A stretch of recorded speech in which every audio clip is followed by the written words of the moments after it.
બુદ્ધમાં ને બૌદ્ધમાં મૂળ તફાવત સમજવો.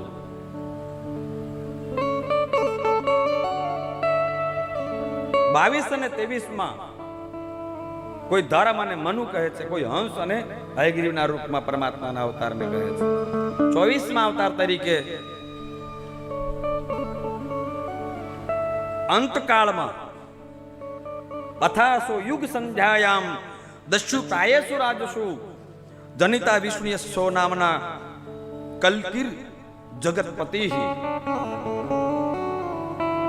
યુગ સંધ્યા કલયુગનો જ્યારે અંતિમ કાળ નજીક હશે ત્યારે અંતિમ કાળમાં વિષ્ણુ યસા નામના બ્રાહ્મણને ત્યાં કલ્કી નારાયણ ભગવાનનું પ્રાગટ્ય થશે. ક્યાં પ્રગટ થશે? બ્રાહ્મણ કુળ. બ્રાહ્મણ કુળમાં પરમાત્મા પ્રગટ થશે.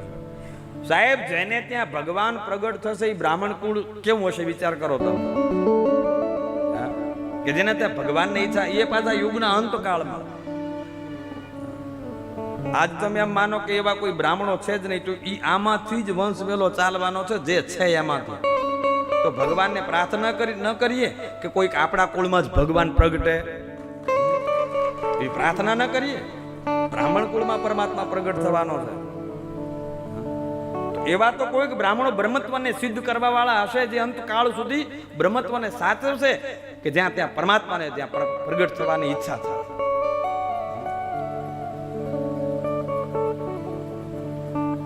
ચોવીસ અવતારોની કથા કહી. આ 24 અવતારોની કથા સવાર સાંજ જે કોઈ સાંભળે છે, ભગવાનના ચરણમાં એને પ્રીતિ પ્રગટ થાય છે, જગતના દુઃખમાંથી એ મુક્ત બને છે. 24 અવતારોની કથા. ઘણા પૂછે કે ભગવાન અહીંયા શું કામ પ્રગટ્યા? 24 અવતારો અહીંયા જ કેમ ત્યાં? ભારતની ભૂમિમાં જ કેમ, બીજે ક્યાંય નહીં? આ સંતોની ભૂમિ છે, આ સતીઓની ભૂમિ છે, આ ભક્તોની ભૂમિ છે, આ કર્મ ભૂમિ છે, આ ધર્મ ભૂમિ છે. એટલે ભગવાન અહીંયા પ્રગટે છે. કારણ કે આ જગતના ખૂણે ખૂણે તમે ફરી આવો, ભારત જેવા સંતો તમને ક્યાંય જોવા નહીં મળે. આર્ષ દ્રષ્ટા તમને ક્યાંય ભારત જેવા જોવા નહીં મળે.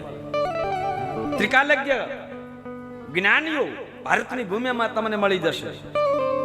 એટલે ભારતની ભૂમિમાં પરમાત્મા પ્રગટ થયો. આ વિશ્વના ખૂણે ખૂણે ફરવાની તમને છૂટ. પણ આ ભૂમિમાં જે ભારતની ભૂમિમાં જે સતીઓ છે ને, એવી સતીઓ દુનિયાને છેડે તમને ક્યાંય જોવા નહીં મળે. સાહેબ, પતિવ્રતા નારીઓ આ ભારતની ભૂમિમાં છે. અને છે હો, યાદ રાખજો, સંતો છે, સતીઓ છે, વીર છે, સુરવીર છે. એટલે ભગવાન અહીંયા પ્રગટે છે. નથી એમ નહીં, છે. આ ધરતી કોઈ દી વાંધણી રહી જ નથી.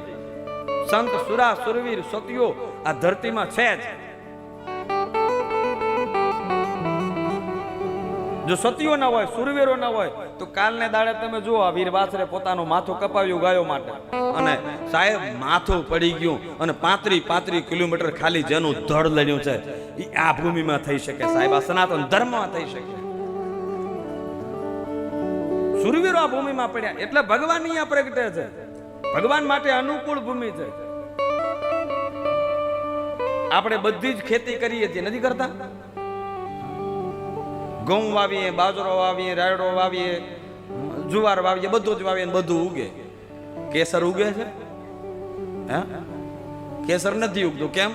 વાતાવરણ અનુકૂળ અહીંયાનું નથી લાગતું. કેસરમાં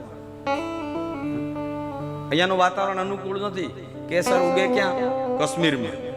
કેમ કે કાશ્મીરનું વાતાવરણ કેસરને અનુકૂળ છે. એમ આખા વિશ્વની ભૂમિમાં આ ભારતની ભૂમિ એ ભગવાન માટે અનુકૂળ છે, વાતાવરણ અનુકૂળ. એટલે અહીંયા ભારતની ભૂમિમાં પ્રગટે છે.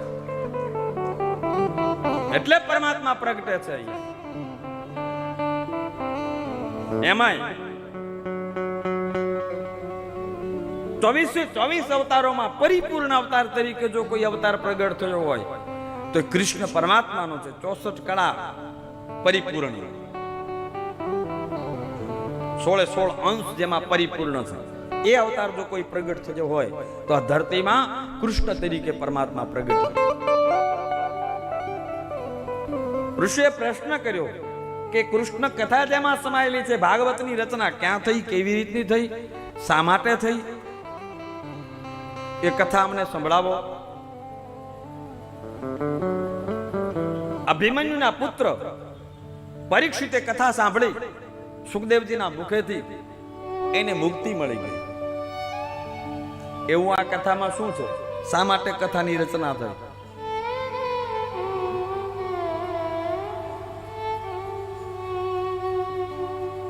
સુત નામના પુરાણી કહે છે, દ્વાપરે સમનો પ્રાપ્તે તૃતીય યુગ પર્યયે જાત પરાશરાત યોગી વાસવ્યમ કલ્યા હરે.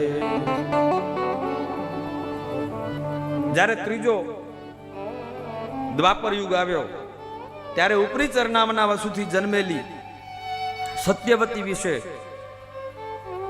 પરાશર ઋષિથી ભગવાનના અંશરૂપ વેદ વ્યાસનો જન્મ થયો.